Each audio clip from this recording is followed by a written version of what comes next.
20세기 한국 소설 사건, 줄거리, 이메일 해설 최서해, 이기영외. 최서해의 탈출기는 주인공 박군이 어머니와 아내를 데리고 새로운 희망을 찾아 만주간도로 이주하지만 현실은 극심한 빈곤과 차별로 가득하다. 농사도 실패하고 두부 장사 등 여러 시도를 해보지만 가난에서 벗어나지 못한다.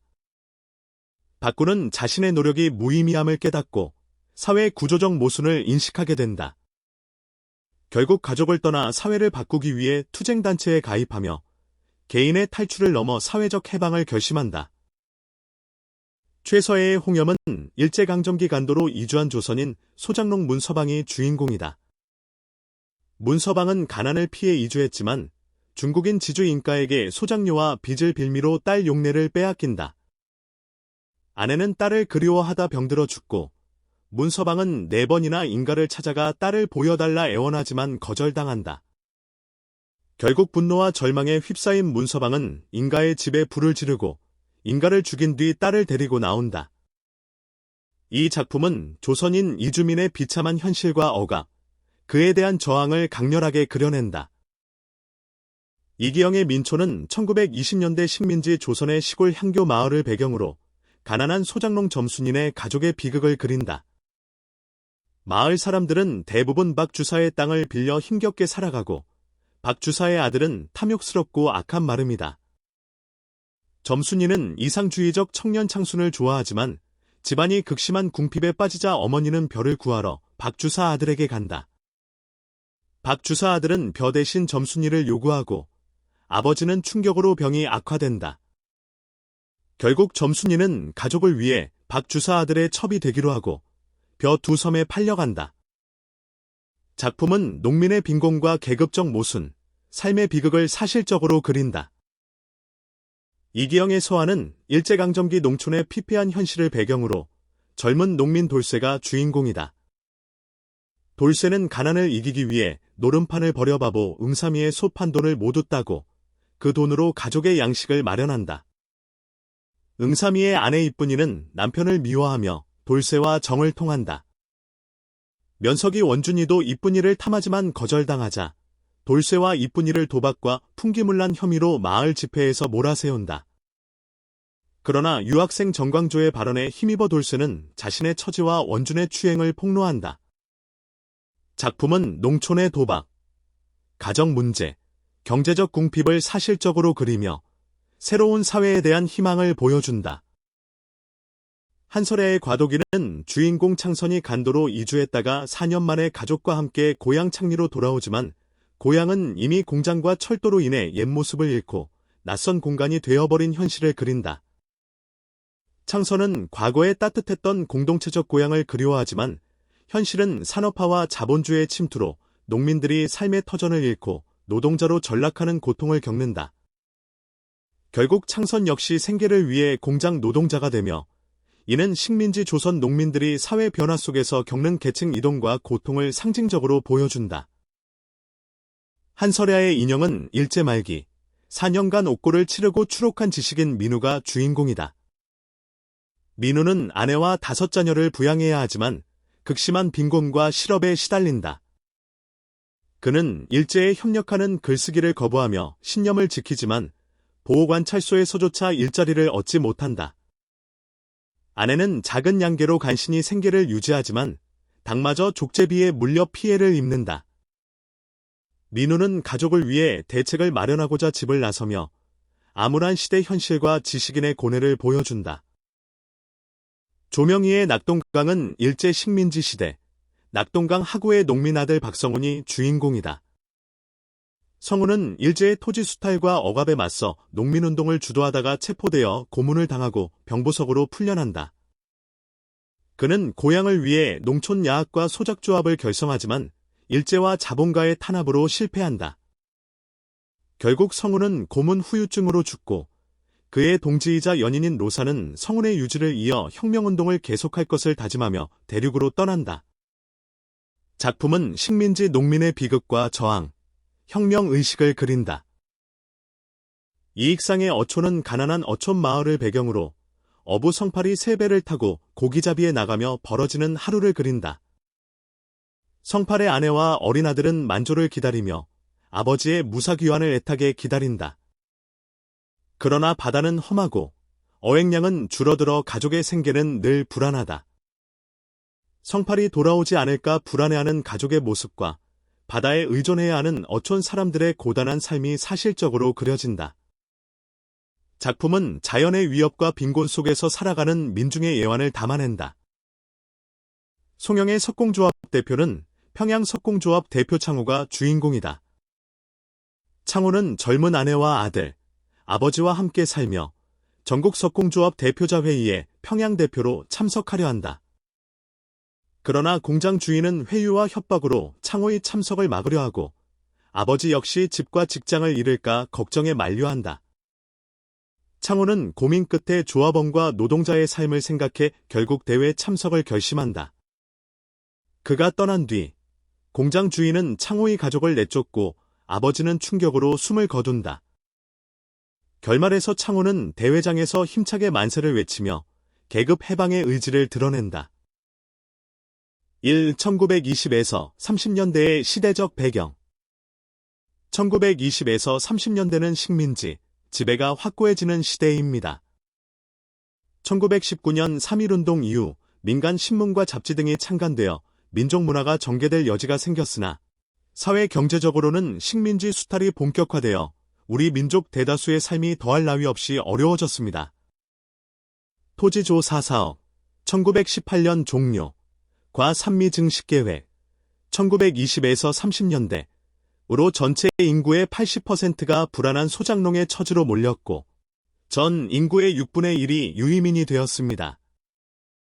이런 상황에서 소작료를 둘러싼 지주와 소작농의 갈등이 가장 큰 사회 문제가 되었습니다. 식민지 자본주의화로 근대화의 면모도 갖추게 되었으나 만주사변, 1931, 중일전쟁, 1937 등 일본의 군국주의화 전략 속에서 우리 민족의 상황은 계속 악화되었습니다. 이 문학운동의 세 가지 흐름. 당시 문학활동은 크게 세 가지로 나눌 수 있습니다. 첫째, 문화예술 영역에서의 근대화를 담당하며 진정한 근대문학을 수립하려는 시도. 둘째, 보통 사람들의 대중문학 독서행위. 셋째, 조선 프롤레타리아 예술가동맹, KPF. 1925에서 35을 중심으로 식민지 자본주의 사회현실에 맞선 좌파 문학운동입니다. 최서애가 이 운동의 초기 대표 작가이고 이기영, 한설야 등은 이 흐름의 정상에 선 작가입니다. 3. 좌파 문학운동과 사회주의운동의 관련. 카프의 결성 과정이나 활동 지침 등은 사회주의당 건설운동과 관련되어 있습니다. 일본의 니프, 너프, 소련의 라프, AP와도 연결되었습니다. 이러한 좌파운동이 우리 민족사회운동에서 차지한 위상은 지금 생각하는 것보다 훨씬 컸습니다. 문학운동이라는 개념도 사회운동과의 관련이 깊을 수밖에 없었습니다. 4. 이주민의 삶과 만주 체험.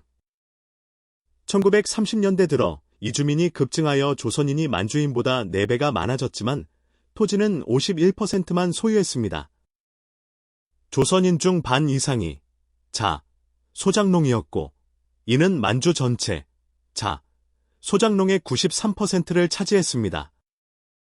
대부분 구두로 1년 계약을 하고 소작료율은 50%에 이르렀습니다. 이로 인해 소작인 내 계층 분화가 심해지고 분홍과 빈농으로 양극화가 나타났습니다. 빈농들은 불안정한 생활 조건과 민족적 차별로 대단히 공공했습니다. 5. 최서애의 체험문화. 최서애는 1901년 남북 성진에서 태어나 17살의 간도로 이주한 뒤 취하층 생활을 하며 이곳저곳을 떠돌았습니다. 작가의 고백에 따르면 한 데서 잘 때 옆에 친구가 얼어 죽은 적도 있었다고 합니다. 1923년 귀국 후 노동자로 지내다가 1924년부터 본격적인 창작 활동을 시작했습니다. 탈출기 1925에서는 고국을 떠나야 하는 상황을 전하사 1927에서는 서울 생활의 심정을 박돌의 죽음 기아와 사륙 1925 홍염 1927 등에서는 만주 체험을 바탕으로 극한 상황을 사실적으로 묘사했습니다. 6. 신경양파 문학의 특징과 사상적 배경. 신경양파 문학은 사회경제적 현실 폭로를 특징으로 하며 사회주의 운동의 일환으로 계급투쟁적 시선을 거칠게 적용합니다. 계급사상을 노골적으로 담거나 극한 상황에서 유산자에게 항거하는 사건 구성을 취합니다. 7. 신경양파 소설의 비극적 결말. 사회주의적 시선이 미숙하여 계급투쟁적 상황을 그릴 때 주인공이 살인, 방화 등 극단적으로 항거하는 구성 방식을 주로 취했습니다. 이는 신경양파 소설들의 주된 특징 중 하나입니다. 8. 신경양파와 현대문학의 영향. 분단과 냉전 체제로 인해 직접적인 영향관계를 말하기는 어렵지만 사회적 역학관계상 열세에 있는 계층을 형상화하는 작품들에서 비슷한 결말 처리를 볼 수 있습니다. 예를 들어 조세희의 난장이가 쏘아올린 작은 공, 1976, 황석영의 객지, 1971 등이 있습니다. 9. 사회주의 문학과 순수문학의 빈곤 인식 차이. 최서해, 이기영 등은 배우지 못하고 가난한 사람들의 입장에서 가난을 그리지만 염상섭, 현진건 등은 남의 가난을 관찰하거나 지식인의 가난을 주로 그렸습니다. 서해나 민촌의 소설에서는 민중의 가난이 사회경제적 계급관계에 따른 착취의 결과로 파악됩니다. 10. 반항성의 문학과 한계. 최서의 소설의 반항성은 주인공 개인의 극단적 항거에 머무르는 소박한 수준입니다. 식민지 자본주의 사회 자체에 대한 본격적인 반항 투쟁으로까지 나아간 것은 아니었습니다. 1. 월북 작가 작품의 재조명과 문학사적 의미. 1980년대 후반부터 월북, 납북 작가의 작품들이 자유롭게 논의될 수 있게 되면서 한국문학 연구의 상당 부분이 이 분야에 집중되었습니다. 이는 사회의 민주화라는 외적 상황과도 맞물려 있었지만 무엇보다도 반쪽짜리 문학사를 온전하게 복원하려는 열정의 결과였습니다. 즉, 문학사를 제대로 복원하는 것이 월북 작가 작품 재조명의 가장 큰 의미라고 할 수 있습니다. 2. 이기영의 문학사적 위치와 의해. 카프의 문학활동은 비평과 조직운동에 큰 비중을 두어 창작이 다소 위축되는 경향이 있었습니다. 그러나 이기영은 농촌 체험을 바탕으로 한 소설, 특히 고향, 1934, 과 같은 작품을 통해 카프 운동이 문학적으로도 우파 민족주의 진영과 대등하게 맞설 수 있게 하였습니다. 이기영의 성과는 카프 문학의 도식적 요구를 문학적으로 돌파한 데에 있으며 식민지 조선에서 중요한 작가의 지위를 차지하게 되었습니다. 3. 이기영의 삶과 창작 배경. 이기영은 1895년 충남 아산에서 태어나 어린 시절부터 가난을 체험하였습니다. 모친의 죽음과 부친의 사업 실패로 소학교도 마치기 어려웠고 이후 기층민의 삶을 공유하며 여러 직업을 전전했습니다. 일본 유학을 거쳐 귀국한 뒤에도 어려운 생활 속에서 창작에 대한 집념을 꺾지 않았고 1924년 등단 후 카프에 가입하며 본격적인 문학 활동을 시작했습니다.